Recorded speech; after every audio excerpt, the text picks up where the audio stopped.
ಹಾವೇರಿ ಜಿಲ್ಲಾ ಪಂಚಾಯತ್ ಸಭೆಯಲ್ಲಿ ರುದ್ರಪ್ಪ ಲಮಾಣಿ ಕಣ್ಣೀರ್ ಹಾಕಿದ್ದಾರೆ. ಗುತ್ತಲ ತಾಂಡಾದ ಜನರ ಸಂಕಷ್ಟವನ್ನ ನೆನೆದು ರುದ್ರಪ್ಪ ಲಮಾಣಿ ಕಣ್ಣೀರ್ ಹಾಕಿದ್ದಾರೆ. ಜಿಲ್ಲಾ ಪಂಚಾಯತ್ ಸಭೆಯಲ್ಲಿ ರುದ್ರಪ್ಪ ಲಮಾಣಿ ಕಣ್ಣೀರ್ ಹಾಕಿದ್ದು ಮೀಸಲು ಅರಣ್ಯ ಹೆಸರಿನಲ್ಲಿ ಎಫ್ಐಆರ್ ಹಾಕಿದ್ದಕ್ಕೆ ಬೇಸರವನ್ನ ವ್ಯಕ್ತಪಡಿಸಿದ್ದಾರೆ.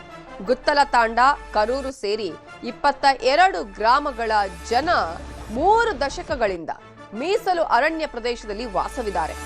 ಆದರೆ ಮನೆಗಳನ್ನ ಖಾಲಿ ಮಾಡಿ ಅಂತ ಅರಣ್ಯ ಇಲಾಖೆ ನೋಟಿಸ್ ಕೊಟ್ಟಿದೆ. ಹೀಗಾಗಿ ಬಡವರು ಎಲ್ಲಿಗೆ ಹೋಗಬೇಕು ಅಂತ ರುದ್ರಪ್ಪ ಲಮಾಣಿ ಕಣ್ಣೀರ್ ಹಾಕಿದ್ದಾರೆ. ಕೇಂದ್ರ ಸಚಿವರು ಸಂಸದರನ್ನ ಭೇಟಿ ಮಾಡಿದ್ರೂ ಕೂಡ ಯಾವುದೇ ಪರಿಹಾರ ಸಿಕ್ಕಲಿಲ್ಲ. ಹಕ್ಕುಪತ್ರ ಕೊಡೋದಕ್ಕೆ ಕೇಂದ್ರ ಸರ್ಕಾರದ ಮೇಲೆ ಒತ್ತಡ ಹಾಕುವಂತೆ ಆಗ್ರಹವನ್ನ ಮಾಡಿದ್ದಾರೆ. ಅವನು ಎಲ್ಲಿ ಶಿಫ್ಟ್ ಮಾಡಿ ಯಾವ ಊರಿಗೆ ಕಳಿಸ್ಬೇಕೀಗ? ಇದು ಜೀವಂತ ಸಮಸ್ಯೆಗಳು. ಇದನ್ನು ಕೇಂದ್ರ ಸರ್ಕಾರ ಕಣ್ಣು ತೆಗಿಬೇಕು. ಸುಪ್ರೀಂ ಕೋರ್ಟ್ನವರು AC ಒಳಗೆ ಕುಂತು ಆದೇಶ ಮಾಡ್ತಾರೆ. ಅಥವಾ ಇಲ್ಲಿ ಜನರ ಪರಿಸ್ಥಿತಿ ಏನಿದೆ, ಅವ್ರಿಗೆ ಎಲ್ಲಿ ಕಳಿಸ್ತೀರಿ? ಅವ್ರಿಗೆ ರಿಹ್ಯಾಬಿಟೇಷನ್ ಮಾಡಬೇಕಲ್ಲ, ಬೇರೆ ಜಮೀನು ಕೊಡಬೇಕಲ್ಲ, ಎಲ್ಲಿಂದ ಕೊಡಬೇಕು ಅದನ್ನು ಅವ್ರು ಯೋಚನೆ ಮಾಡಬೇಕು. ಆದ್ದರಿಂದ ಈಗೇನೋ ಯೋಚನೆ ಮಾಡಿ SIT ಮಾಡಿದ್ದಾರೆ.